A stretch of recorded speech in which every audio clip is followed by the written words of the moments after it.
What up, Long Beach? Welcome back to your home for everything local sports. It's JJ. And Mike. This high school football video is brought to you by Naples Rib Company, the perfect place to cater your team's next event. Buckle up, folks. We got a barn burner for you. Colorblind, even if I'm baby blue. Compton hosting Millikan on Friday. Both teams number 8 in their respective CIF divisions. Both coaches very familiar with the Moore League, both coming off big Moore League wins. And both of these teams can take the inside track to second place in the Moore League with a win here tonight. Let's get right down to this thing. There is no time to gild the lily. Millikan gets the opening kickoff and marches right down the field into the red zone.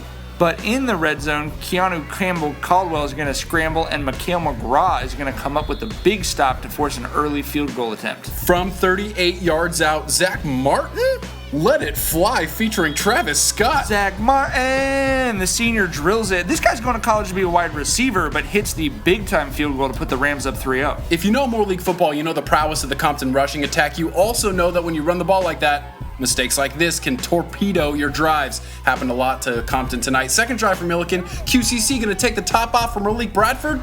Ooh, he wants that one back. Remember that, folks. He's going to get another chance. Oh, I'd say so. Millikan forced a punt, but this side of the field was a big bugaboo for the Babes. Fumble recovered by the Rams, and they're in business again. 2 plays later, doing it for all the JJs out there. It's Jalen Jefferson in from a yard out to give Millikan a 10-0 lead here early in the first quarter. I mean, can Compton even come back? Well, we have not yet seen them play from behind this season, so that's what we're going to find out. But lucky for the home team, they got a deuce on the loose. Terrence Pratt carried Compton back into this game. They found what worked. They just kept going to the well. They stayed at the well. They put a tent at the well, Mike. Pratt with a 7-yard touchdown got the crowd in an uproar. It is 10-8 early in the second. Anytime Compton's playing at home, they want to get that crowd involved because it is such a great atmosphere there, especially with the band and the cheerleaders all raring to go. But big touchdown for them. The Ram retort is going to put them in the red zone quickly, but lucky number 13 is there for Compton. Maepu Sao going the other way to kill the drive and set the home team up for one last push in the first half. You get by with a little help from your friends or your opponent. Millikan actually helped Compton a little more here before halftime. 3 penalties for over 40 yards here on this final drive of the half. Extends it with 9 seconds left. Pratt in the end zone for the second score to put Compton up 14-10 at half. Pratt finished with 21 carries, 114 yards, and 2 TDs. And it's halftime, y'all, so you know what it is.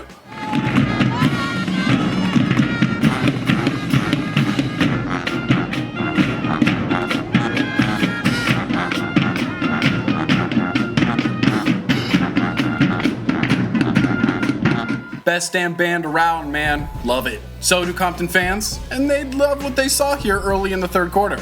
Fourth play of the second half, it's Niles Hibbert breaking free, and 6 is going to go for 6. JJ's going to get hit on this play, harder, I think, than Hibbert did. The Tar Babes would add the 2-point conversion on a broken play to take a 22-10 lead over the Rams. Pratt in there, 22-10, Mike. If you are a Compton football fan and you're watching this game, you gotta feel real good about where you are right now. Turn it off now. Turn it off right now. Go watch Baby Shark instead. And even better, after this, Sal with another pick at the goal line. It's deja vu all over again. He's gonna get all the way back into Rams territory. A huge night for him with 2 interceptions and 8 tackles. Now you gotta be feeling even better. Compton keeps working the clock. They get the ball back down here, looking like they were headed for a possible game-sealing touchdown. However, this fumble, Joshua Robinson, little things make the big things happen with the recovery.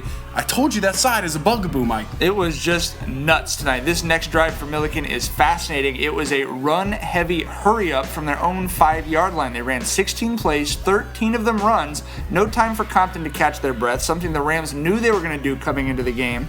Kuwan Campbell caps it off with a 12-yard touchdown on 3rd and goal from the 12-yard line. And the Rams are back in this thing. Campbell, 18 carries, 108 yards in that touchdown. They get the 2-point conversion. Compton up 22-18, end of the third quarter. But Millikan has got to stop these Compton running backs first, and that's easier said than done. Hibbert, 17 carries, 151 yards. And it looked like Pratt had scored his 3rd touchdown, a game sealer on a long run early in the 4th.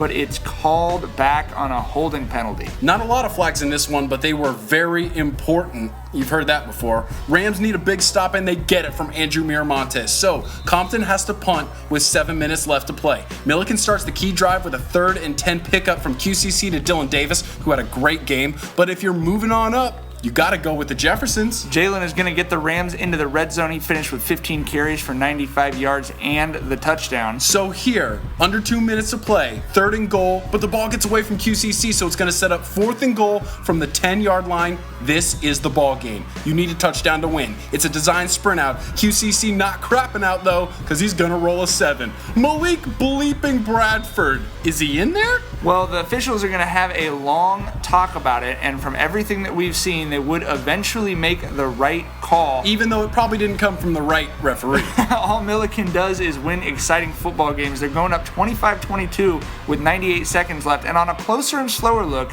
keep your eyes on Bradford's right foot and right arm. He doesn't catch it at first, but you can faintly see that out of bounds line, and it looks like his foot's inside of it when he regrips the ball. Talk about a game of inches. Whose house? Rams' house tonight. These fans have seen some thrilling football this season. QCC and Bradford picked a heck of a time for their first touchdown hookup of the year, and Millikan picked a heck of a time to come up with maybe the most exciting game we've seen all year, 25-22 over Compton. Big games ahead. Compton visiting Long Beach Poly next Friday, while Millikan will be off on their bye week preparing for the rest of their playoff push.